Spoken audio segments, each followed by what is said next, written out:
So let's talk about some reasons. Why would somebody want to start a podcast? If they're sitting there watching this, what's in it for them? Why would they want to do this?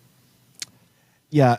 What's really interesting in my studio business is that I've seen interest grow from small business owners that these days they realize that, and I'm talking, lawyers, electricians, plumbing companies that realize that they don't have sort of these large, massive budgets to sort of push out awareness messages. And they're really trying to leverage social media.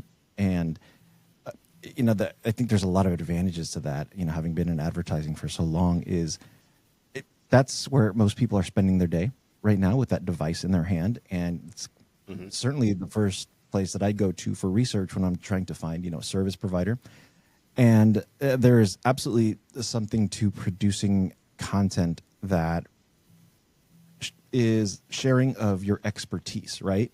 And I'm sure you've seen content like this where it's a service provider that's not doing a salesy job, but they're actually like, hey, here's a couple of tips on how not to really need my services, right?